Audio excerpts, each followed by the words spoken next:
Buenas tardes, hermanos. Sean todos bienvenidos. Un día más que nos ha regalado el Señor. Amén. Por lo tanto, como este día es el que ha hecho el Señor, vamos a hacer algo nosotros. Nos vamos a alegrar en el Señor y nos vamos a gozar y vamos a disfrutar del tiempo. ¿Has disfrutado tú del día de hoy? Porque es un regalo de Dios y tenemos que aprovechar bien los tiempos, ¿verdad? Porque los días son malos. Así que este es un tiempo bien aprovechado. Es un tiempo que nosotros podemos presentar nuestras vidas delante de nuestro Dios. No salir igual. Nosotros cuando cruzamos esa puerta tenemos que salir totalmente diferentes. Si venimos cargados, presentamos nuestras cargas delante de nuestro Dios. Amén. Si estamos cansados, Él renovará nuestras fuerzas. Si quizás estamos un poco con cierta incertidumbre, Él va a traer la palabra idónea y va a hablar a nuestros corazones. Pero igual no vamos a salir. Vamos a salir totalmente diferente. ¿Tú lo crees? Cierra tus ojos allí donde estás. Con tu propia palabra, dale gracias a Dios por esta oportunidad que Dios hoy nos ha dado. Dios es bueno. Y si hoy estamos delante de su presencia, es gracias a su misericordia. No porque quizás nos merezcamos, sino porque Él es bueno. Y como dice su palabra, para siempre su misericordia. Dios mío, te damos gracias. Gracias por este momento, Señor, tan especial que has creado, que antes de que estuviésemos aquí, Señor, tú lo has permitido. Gracias porque todo, Señor, se cumple conforme a tu voluntad, Dios mío. Gracias porque no hay casualidades, Señor, en tu reino, sino que todo tiene un propósito, Señor. Y si hoy has permitido que muchos de los que hoy estamos aquí presentes podamos escuchar tu palabra, es porque has permitido, Señor, que este día se dé para traer palabras conforme a las necesidades de tus hijos que hoy están aquí presentes y todos los que hoy van a escuchar tu palabra a través de las redes sociales. Prepara nuestros corazones, prepara nuestra mente, prepara el ambiente, prepara todo, Señor, para que nada se interponga en el propósito tuyo en esta tarde, Dios mío. Que tu Espíritu Santo se pasee con plena libertad, Dios mío. Gracias por este momento, Señor. Bendícelo, Señor, en el nombre de Jesús. Amén y amén. Dale un fuerte aplauso a nuestro Dios. Amén. Gracias, Señor. Gracias por este tiempo, Señor, por este momento donde te hemos alabado y adorado tu nombre, Señor. Ahora abre nuestros corazones y nuestros oídos y nuestros ojos para mirar las maravillas de tu palabra y para que podamos creer a cada una de tus palabras. Tú reprendiste en su momento a tu pueblo Israel y dijiste que los reprendiste porque no te creían a ti, Señor. Ayúdanos a ser un pueblo que te cree, que confía plenamente en tu gracia y en tu misericordia. En el nombre de Jesús y al abrir tu palabra, habla lo profundo de nuestro ser.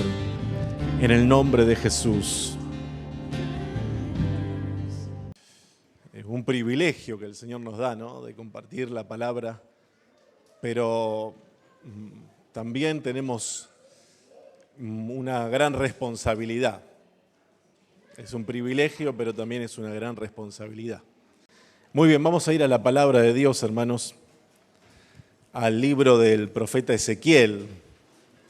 Ustedes saben, hermanos, que la Biblia nos presenta una rica galería de personajes, tanto de hombres como de mujeres de Dios, que abarcan desde figuras muy extraordinarias y singulares hasta personas sencillas, comunes y corrientes. Por ejemplo, si tomamos el ejemplo, la personalidad de Jonás, del profeta Jonás, bueno, es un personaje muy digno de analizar, tanto psicológicamente como espiritualmente hablando, porque un hombre que Dios lo utiliza para un gran avivamiento en Nínive, donde una ciudad entera se arrepienten de sus pecados y se vuelven al Señor, y Dios lo utiliza a él como un instrumento para que eso ocurra. Y Jonás, en vez de alegrarse por lo que acababa de ocurrir, dice la Biblia que se enojó con el Señor, porque se convirtió mucha gente. Entonces yo digo que Jonás habría que analizarlo psicológicamente. Capaz que un psicólogo podría analizar una personalidad así. Pensaba estos días como, por ejemplo, el pastor estuvo en ese viaje misionero y Dios le dio la oportunidad de ganar tantas almas para el Señor y me imagino que vino contento. No creo que haya venido enojado porque muchas almas se entregaron al Señor. Pero bueno, Jonás sí se enojó porque tuvo una ciudad entera. Entonces hay personajes en la Biblia que a veces me gustaría analizarlos desde la psicología también, más allá de la parte espiritual, porque realmente son personalidades muy inusuales. Después tenemos, por ejemplo, en este caso que vamos a ver hoy, el profeta Ezequiel, que no solo su personalidad era inusual, sino también los requerimientos que Dios le impuso a Ezequiel, lo que subraya que las demandas de Dios no son iguales para todos. Lo que Dios me puede demandar a mí, capaz que no se lo demanda a otro, porque Dios no trabaja de una manera uniforme. La Biblia nos menciona de la multiforme gracia de Dios. Entonces, lo que Dios hizo con Ezequiel, vemos que su personalidad era bastante singular también, era un profeta inusual. Yo tengo que ponerle un apodo a Ezequiel, diría fue un profeta bastante inusual, no solamente por su personalidad, sino también por todo lo que requería su llamado. Recordemos que Ezequiel no solamente fue un profeta, Ezequiel también fue un sacerdote. Su nombre significa Dios es mi fortaleza. Y a lo largo de todo el libro de Ezequiel vamos a ver al Espíritu de Dios fortaleciendo la vida de Ezequiel. Pero Ezequiel no solamente decía que era un profeta, sino también fue un sacerdote.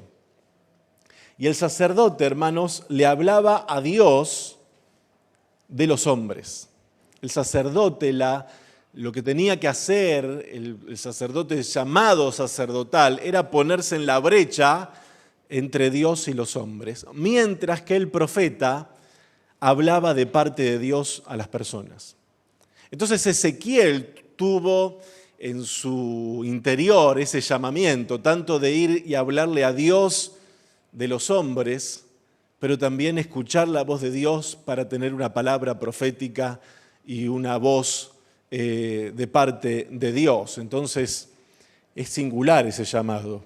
También lo singular del llamado de Ezequiel es el contexto en el que él fue llamado. Porque cuando Dios llama a Ezequiel y lo establece como un profeta, no lo llama desde la comodidad del Caribe. Ezequiel no es que estaba en la playa tomando una bebida refrescante, no, Ezequiel fue llamado en el ámbito más inhóspito que Dios podría haber llamado a una persona, porque lo llama desde el cautiverio. Ezequiel no estaba en su tierra natal cuando Dios lo llama.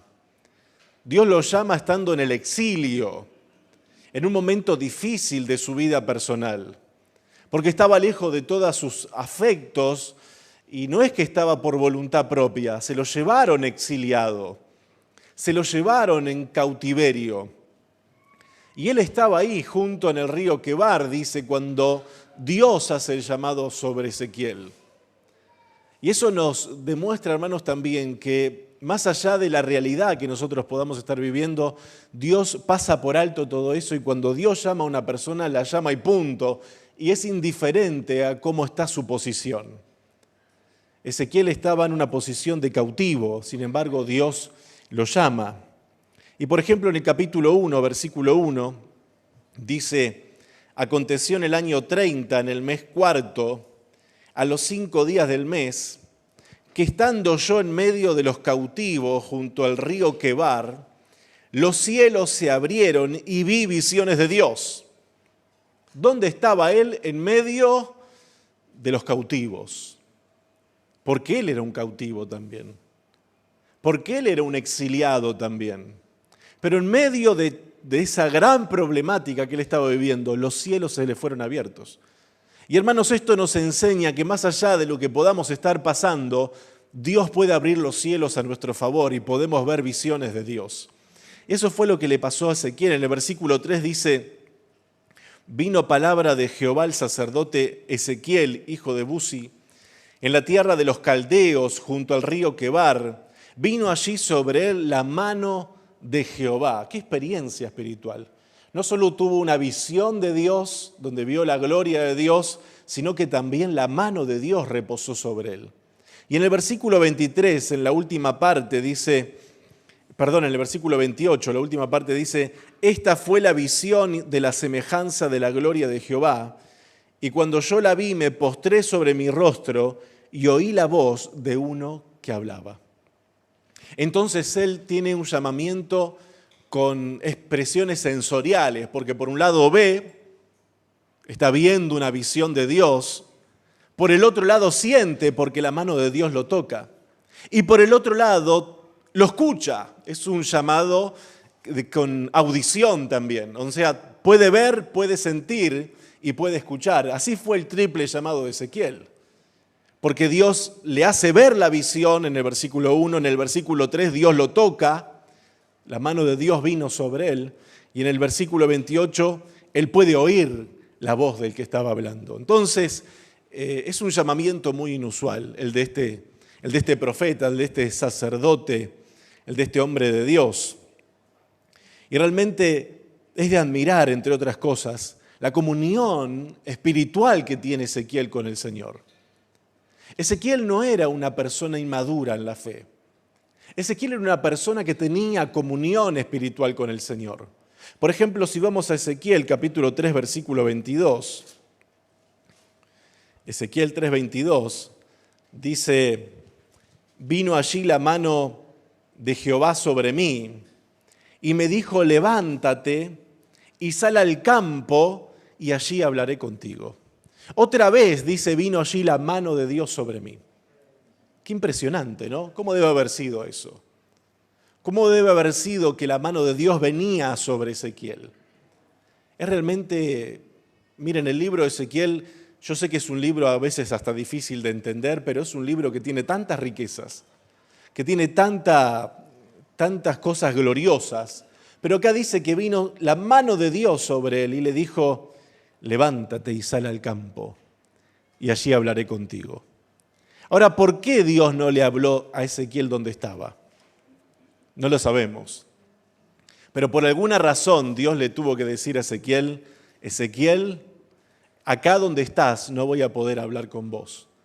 Vas a tener que irte al campo y ahí te voy a escuchar. Ahí vas a escuchar mi voz. Y a veces, hermanos, nosotros tenemos que entender que Dios, cuando Dios llama a una persona, porque el campo también simboliza un lugar de soledad, así como el desierto. Y a veces, hermanos, Dios tiene que llevarnos a aislarnos de la gente porque quiere hablar a nuestro corazón. A veces, por ejemplo, el profeta Oseas no lo lleva al campo, pero le dice: te voy a llevar al desierto para que escuches mi voz.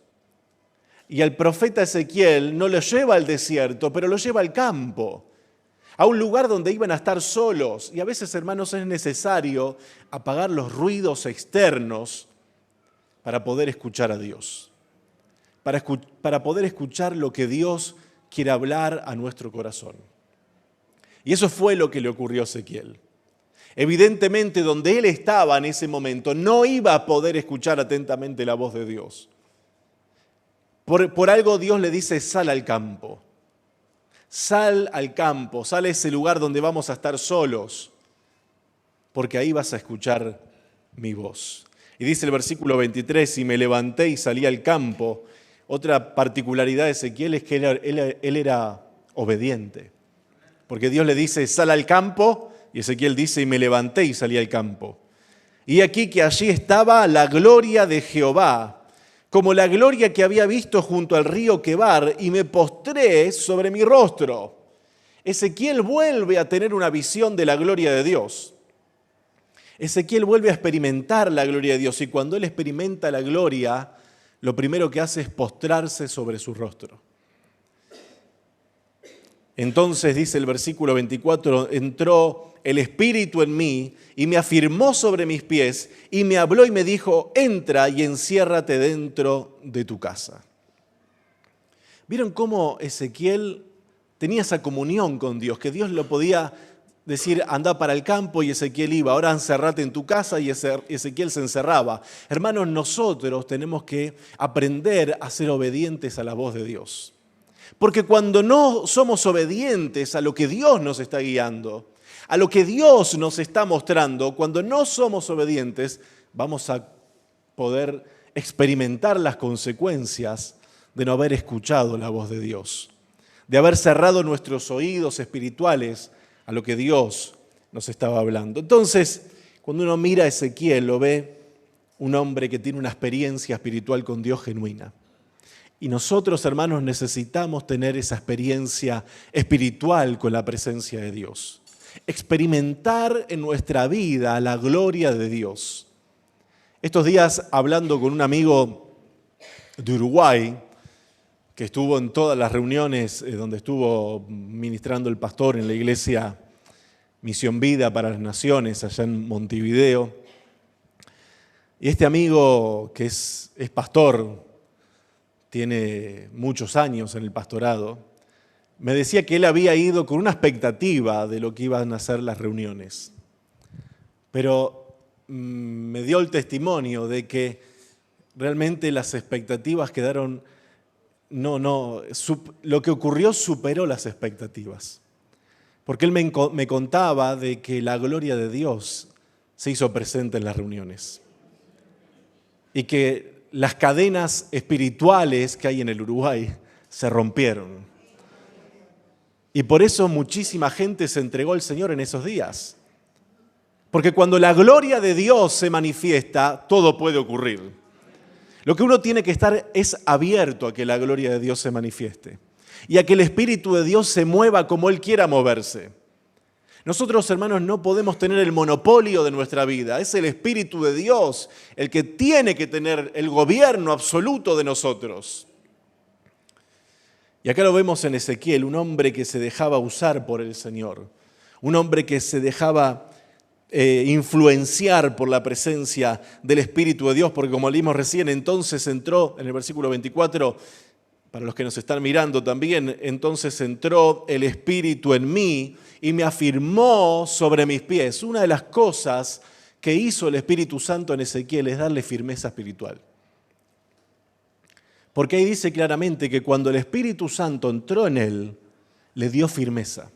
Y no solo le dio firmeza, le dio oídos espirituales para oír, porque dice, y me habló y me dijo. Entonces, hermanos, cuando hay un mover genuino del Espíritu Santo en una persona, una de las cosas que ocurre es que tiene firmeza espiritual. Es que hay un mover de Dios tan grande que le da firmeza. Y le da oídos espirituales para oír lo que Dios quiere hablarle.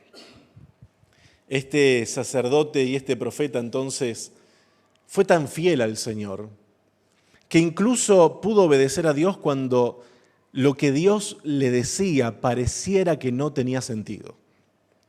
Por ejemplo, ustedes saben que Dios le dijo al profeta Ezequiel que se acostara de un lado durante 300 y largos días y después durante 40 días que se acostara de otro lado porque quería simbolizar la maldad tanto de Judá como de Israel.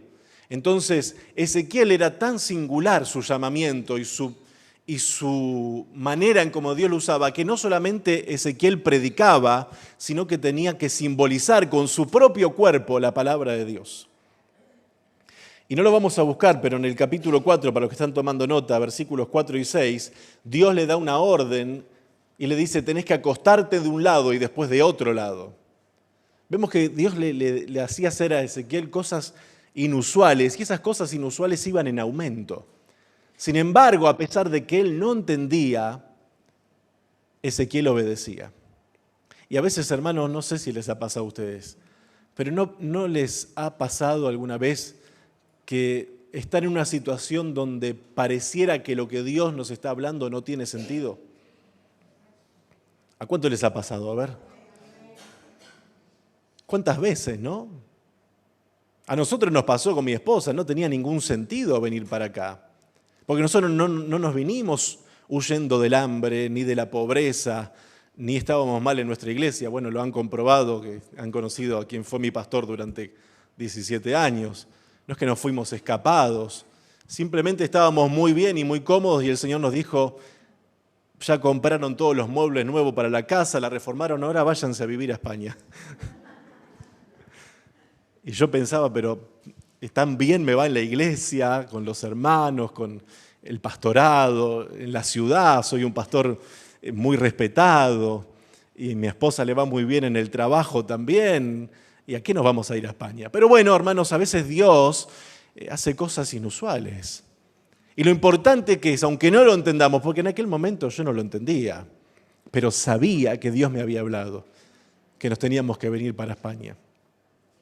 Lo sabía. Y cuando en 2 ocasiones en la misma semana me mostró esta iglesia, tampoco lo entendía. Decía, pero no, tiene que ser otra iglesia, porque ¿a qué voy a ir a una iglesia donde hay miles mirando y donde tienen que tener obreros que se pelean por servir? Pensaba eso, claro, uno de lejos, yo pensaba, no, me debo estar, porque claro, porque Dios me mostró, cuando me habló que tenía que venir a España, yo vi esta plataforma, todo eso oscuro también, y me vi parado acá por 2 veces. En cuestión de una semana tuve el mismo sueño. Entonces entendí que Dios, pero no entendía para qué. Digo, si debe haber pastores por todos lados ahí. Mejor voy a ir a otra iglesia más chica, pensaba, ¿no? Pero entonces vieron qué importante que es obedecer a Dios incluso cuando no entendemos lo que Él nos está guiando a hacer. Porque a Ezequiel le pasó eso. Imagínense que Dios le dice que se acueste de un lado, después se acueste del otro. Después, por ejemplo, en el versículo 24, recordemos que era un profeta, pero miren lo que Dios le dice en el capítulo 3, 24. Entonces entró el Espíritu en mí, me afirmó sobre mis pies y me habló y me dijo, entra y enciérrate dentro de tu casa.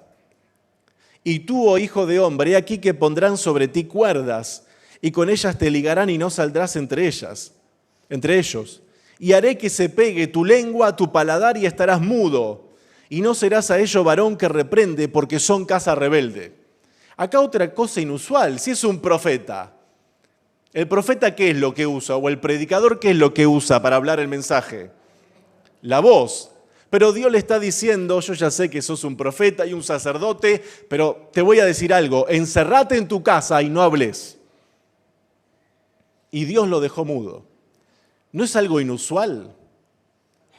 Hermanos, nosotros no estamos llamados a comprender a Dios, pero sí a creerle a Dios. Aunque no comprendas ahora lo que Dios está haciendo, lo que Dios te está hablando, no importa. Lo que importa es que le creas a Dios, lo que importa es que confíes en su palabra, lo que importa es que a pesar de que no entiendo, voy a obedecer la voz de Dios. Y ahí estaba el profeta, encerrado en la casa sin poder ejercer de profeta. Porque Dios le dijo, encerrate en tu casa. Dice el versículo 27, mas cuando yo te hubiere hablado, abriré tu boca y les dirás, así ha dicho Jehová el Señor, el que oye, oiga, y el que no quiera oír, no oiga, porque casa rebelde son. Lo otro importante en el llamado de Ezequiel es que no importa lo que otros hagan, lo que importa es que obedezcamos a Dios. Más allá de la reacción de los demás, por ejemplo, con el pastor Anderson, con el pastor Manolo, sabemos que nuestra responsabilidad es predicar la palabra de Dios y enseñar la palabra de Dios de la mejor manera posible y que se entienda de la mejor manera posible, pero no es responsabilidad nuestra lo que ustedes hagan con la palabra. Cuando los pastores que predicamos acá la palabra de Dios nos bajamos de esta plataforma, nos bajamos satisfechos de que hemos hecho lo que Dios nos dijo que teníamos que hacer, que era hablar la palabra. Ahora, lo que ustedes hagan con la palabra, lo que haga la gente que nos está escuchando con la palabra, ya no es un tema nuestro. Y eso es lo que Dios le hizo entender a Ezequiel. Hablales y los que te oigan, gloria a Dios. Y los que no te oigan, no te preocupes, vos tenés que hacer lo que tenés que hacer y punto. Entonces es importante tener esa perspectiva espiritual, porque Dios le manda entonces a guardar silencio y a aislarse. Hermanos, ¿nosotros hemos aprendido a guardar silencio? ¿Sí o no? Qué importante, hermanos, que es cuando Dios nos dice que nos callemos, hacer silencio. Pero también es importante hablar cuando Dios nos dice que hablemos. Ustedes saben que yo tengo un defectillo. No me cuesta no hablar. Es más, yo paso casi todo el día sin hablar. Bueno, con mi esposa hablo, pero tampoco es que estoy todo el día hablando. Soy una persona muy callada, muy reservada. Y eso está bien hasta cierto punto, porque no hablar también es un problema.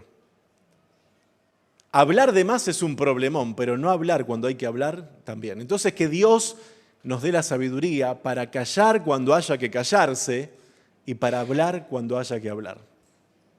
Amén. ¿Cuántos tienen problema con el habla? A ver.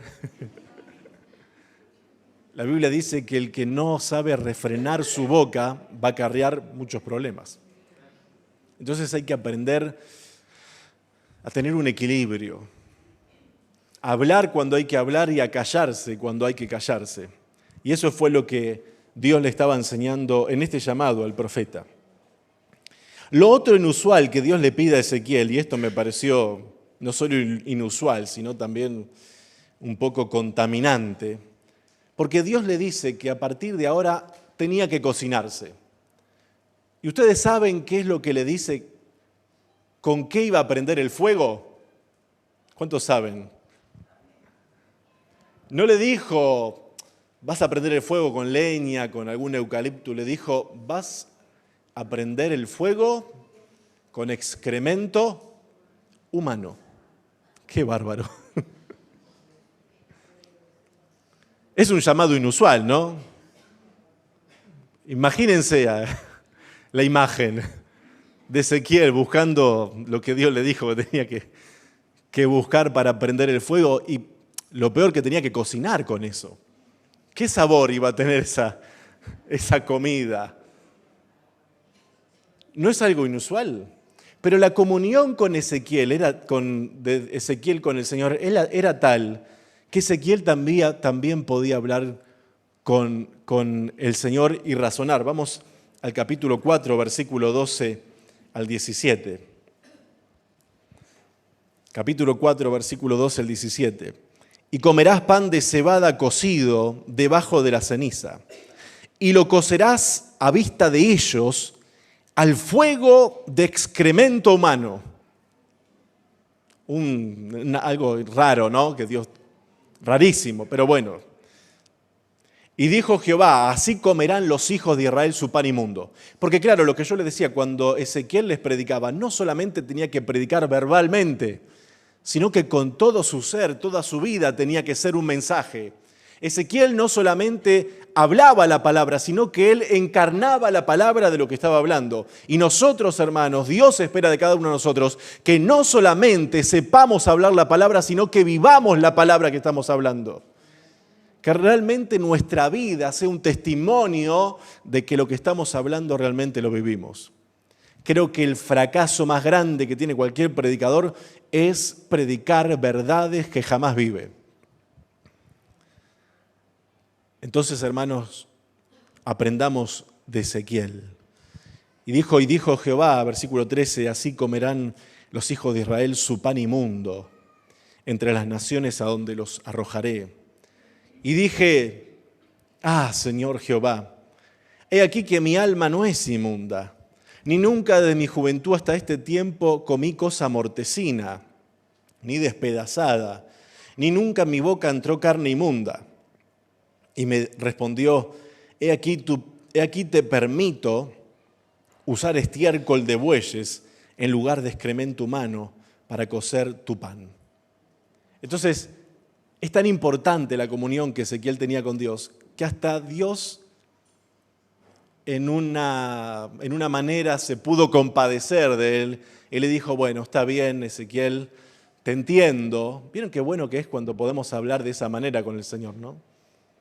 Y derramar nuestra vida delante de Él y tener esa confianza, como tuvo Ezequiel, que Dios le dice una cosa y Ezequiel le dice, Señor, puede ser otra.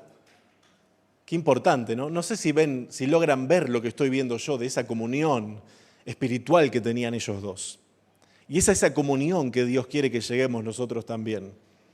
Donde Dios le dice, Ezequiel, a partir de ahora, la hamburguesa que vas a comer la vas a calentar con excremento humano. Así que anda pidiéndole a los vecinos que cuando vayan... Pero Ezequiel le dice, no, Señor, eso por favor no, mejor... Y ahí Dios le dice, bueno, está bien, con estiércol, ¿de qué fue lo que le dijo? Muy bien, gracias, de bueyes. Me dijo luego, el versículo 16, hijo de hombre, he aquí quebrantaré el sustento del pan en Jerusalén, y comerán el pan por peso y con angustia, y beberán el agua por medida y con espanto, para que al faltarles el pan y el agua, se miren unos a otros con espanto y se consuman en su maldad. ¿Por qué todo esto? Porque Israel le había dado la espalda a Dios.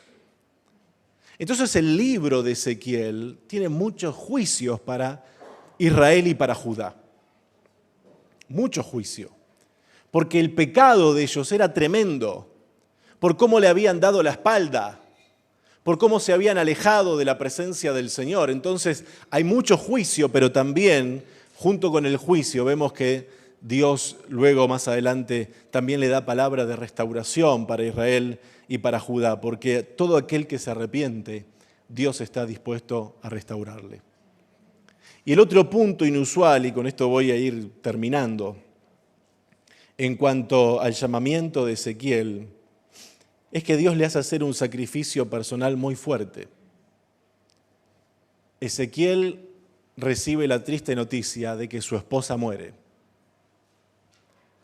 La esposa de Ezequiel muere y Dios le dice, tu esposa va a morir, pero no hagas luto por ella. Y todo era porque Ezequiel tenía que encarnar un mensaje para Israel y para Judá. Entonces llegamos a ese punto donde la esposa muere, capítulo 24, perdón arriba que me olvidé de pasárselos, capítulo 24, versículo 15 en adelante. Dice, gracias, vino a mí palabra de Jehová diciendo, hijo de hombre, aquí que yo te quito de golpe el deleite de tus ojos. ¿Vieron cómo le dice, no? ¿Vieron lo que era para Ezequiel su esposa, no? Y eso también nos habla del matrimonio que tenía Ezequiel. Era un matrimonio formidable, porque Dios no le dice, mira que te voy a quitar tu esposa, o la compañera de tu vida, no, le dice, voy a quitarte de ti el deleite de tus ojos. Lo que nos habla de que Ezequiel estaba perdidamente enamorado de su esposa. Qué bueno, ¿no? ¿Cuántos están enamorados de su esposa? Gloria a Dios. Bueno, uno me levantó la mano y los demás van a firmar el divorcio que... Pero bueno, me imagino que los demás no la levantaron por timidez. Quiero pensarlo. Pero acá dice, hijo de hombre aquí que yo te quito de golpe el deleite de tus ojos. No endeches ni llores, ni corran tus lágrimas. Reprime el suspirar, no hagas luto de mortuorios. Ata tu turbante sobre ti, pon tus zapatos en tus pies y no te cubras con rebozo ni comas pan de enlutados. Hablé al pueblo por la mañana y a la tarde murió mi mujer. Y a la mañana hice como me fue mandado. Entonces, hermanos, acá vemos otro mandamiento inusual que también pareciera no tener humanamente una explicación, pero lo que Dios hace siempre tiene sentido. Y el hombre, hermanos, y nosotros tenemos que encontrarle el sentido a lo que Dios nos dice. Ustedes saben que hace años se escribió un libro que lo escribió Viktor Frankl, un psiquiatra judío, que es maravilloso el libro que él escribió por lo que le ocurrió. Se llama El hombre en busca del sentido. Y habla de un psiquiatra que tenía la oportunidad de escaparse del régimen nazi, pero a causa de querer cuidar a su familia, a sus padres, decidió quedarse arriesgando su vida. Y como era de esperarse, él llega a los campos de concentración y comienza a sufrir. Miren, yo estoy leyendo el libro y no pensé que era tan O sea, la historia no muestra tan gráficamente las cosas que ocurrieron en los campos de concentración, principalmente en el de Auschwitz, y donde ocurrió de todo. Nosotros, yo creo que no sabemos ni el 10% de realmente el sufrimiento que tuvieron esas personas que tuvieron que padecer del régimen de Adolfo Hitler. Y ustedes saben que él, en medio de todo ese sufrimiento que tenía y sin saber si su esposa estaba bien, si no estaba bien, la delgadez que tenían porque no comían bien, el frío que pasaban, tenían que dormir juntos con los demás prisioneros para poder calentarse el cuerpo. Y también para poder mantener el calor muchas veces, porque claro, ellos no es que estaban abrigados. Para poder mantener el calor, ellos tenían que hacerse pis encima para que el orín pudiera calentarles un poco. Entonces pasaron tantas peripecias, pero el hombre, ustedes saben que lo que es la resiliencia de las personas. Y en ese sentido, hermanos, hay algo que uno no puede negar de los judíos, y es la manera en cómo ellos pueden levantarse y seguir adelante a pesar de las adversidades. Y este hombre cuenta cómo él pudo salir adelante y encontrarle incluso un sentido y un propósito en medio de su sufrimiento. Y hermanos, yo creo que lo que Dios hace siempre tiene sentido. Aunque a veces no logremos visualizar qué es lo que Dios está haciendo, tenemos que confiar. Como Ezequiel aprendió a confiar en medio de lo inusual, en medio de la adversidad, en medio del cautiverio, en medio de tener que comer como comía, en medio de saber que su esposa se había muerto, que era, como le dice ahí, la luz de sus ojos. ¿Cómo es que el deleite de sus ojos? Gracias, están atentos, más que yo. El deleite de sus ojos. Y él, hermanos, a pesar de todo eso, logró encontrarle un sentido a la vida. ¿Y saben por qué? Porque cuando uno está haciendo la voluntad de Dios, encuentra que ese es el sentido de la vida. Encuentra que el obedecer a Dios es nuestro éxito. Para el mundo el éxito es la fama, es las riquezas, es la popularidad, es tener, si es un varón, tener muchas mujeres, si es una mujer, qué sé yo, recibirse de algo. Para el mundo ese es el éxito y el sentido de la vida.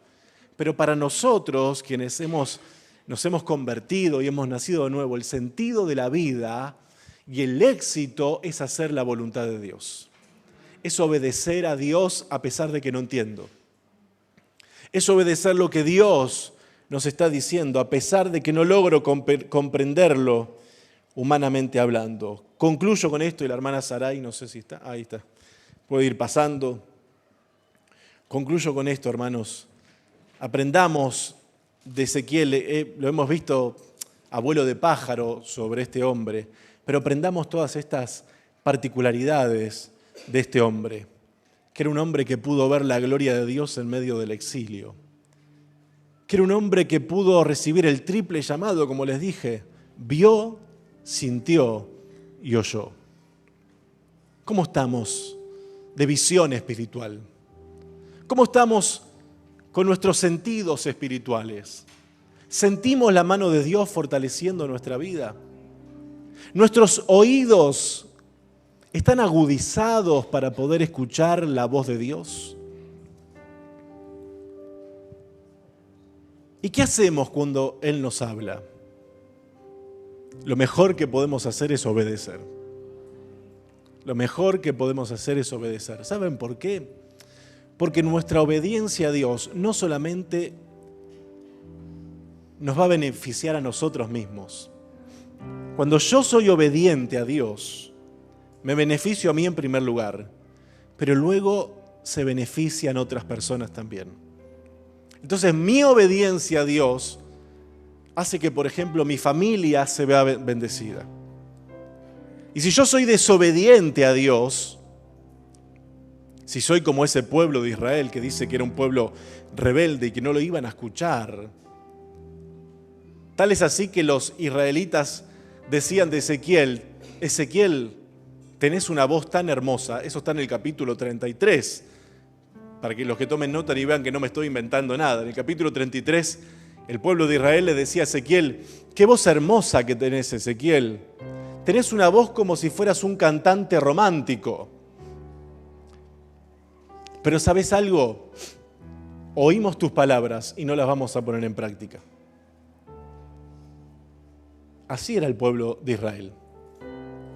Rebelde. Lo llamaban a Ezequiel y decían: Ezequiel, hablanos la palabra. Búsquenlo después en el capítulo 33. Le decían: Ezequiel, hablanos la palabra. Y Dios le dice: mira, Ezequiel, te llaman y te dicen que les hables la palabra, pero en realidad se están burlando de ti. Y se están mofando de ti. Y te dicen que eres un cantor de amores y que tu voz es dulce. Pero no van a poner en práctica tu palabra. Pero ¿sabés algo? Lo importante no es lo que ellos hacían, sino lo que Dios y Ezequiel hacía. Y Ezequiel, ¿qué hacía? Era hablar la palabra de Dios. Era hacer lo que él tenía que hacer. Él era responsable de él. No era responsable de cómo Israel o Judá tomaban la palabra. Y hermanos, nosotros tenemos que aprender a ser responsables de nuestras cosas y no responsables de los actos de otros. Tenemos que aprender mucho de la vida de este profeta Ezequiel, que es un profeta olvidado. Miren, habría que escribir un libro de esta personalidad porque realmente es muy inusual, es el profeta inusual. Pero que Dios nos ayude, hermanos, a poder aprender de este hombre y que el Espíritu de Dios nos enseñe esas maneras. Amén. A escuchar, a obedecer a Dios, a confiar en Él, a confiar en su palabra. Y aunque a veces pareciera que no tiene sentido, saber en el fondo de nuestro corazón que todo lo que Dios hace, en el fondo sí tiene sentido. Y que para los que aman a Dios, todas las cosas les ayudan a bien. Nos ponemos de pie. Señor, gracias por tu palabra, gracias por esta breve reflexión que has puesto en mi corazón en este día. Señor, honramos tu nombre y te bendecimos. Tu palabra dice: bendice, alma mía, al Señor y no olvides ninguno de sus beneficios. Señor, cuánto tenemos que aprender de tu palabra. Hay cosas que están ahí, Señor, en tu palabra y las leemos y muchas veces las pasamos por alto y no nos damos cuenta. Pero tu palabra es tan, pero tan poderosa que hace sabio al sencillo. Señor, te doy gracias una vez más por el mensaje de tu palabra. Ayúdanos, enséñanos tus maneras. Enséñanos tus maneras, Señor. Enséñanos a ser siempre obedientes. Háblanos. Si tienes que llevarnos a momentos de soledad, como lo hiciste con Ezequiel cuando le dijiste: Ezequiel, sal al campo y hablaré contigo. Si tienes que llevarnos a momentos de profunda soledad para hablarnos, Señor, te pido que lo hagas. Pero que nuestros oídos siempre estén atentos para oír lo que tú tienes que hablarnos. Padre, te pido que nos ayudes a crecer espiritualmente, a avanzar en tus planes, en tus propósitos. Te lo pido, Padre, en el nombre de Jesús. Y te doy gracias y doy a ti siempre toda la gloria, la honra y la alabanza en el nombre de Jesús. Amén y amén. Que Dios les continúe bendiciendo, hermanos. Vuelvan a ver después esta palabra en YouTube y a leer el libro de Ezequiel y van a ver cómo el Señor va a hablarles mucho más profundamente. Hoy simplemente fue una breve reflexión a vuelo de pájaro, pero si uno profundizaría en la vida de este hombre, podríamos excavar y encontrar tanta riqueza espiritual que a veces están ahí y no nos damos cuenta, porque la Biblia, hermanos, es tan profunda que en la superficie capaz que no vemos mucho, pero cuando empezamos a excavar, eso es escudriñar, es excavar y meterse en lo profundo, encontramos esas diamantes que tiene la palabra de Dios. Amén. Y acuérdense, hermanos, de escudriñar siempre la palabra de Dios. No lo pudimos ver por causa del tiempo, pero en el capítulo 3, léanlo después, van a ver a un Ezequiel donde Dios le dice: comé la palabra. para que después puedas hablar la palabra. Nosotros no podemos hablar la palabra si antes no la hemos comido. Mi espina tu diestra, yo te guiaré y te guardaré.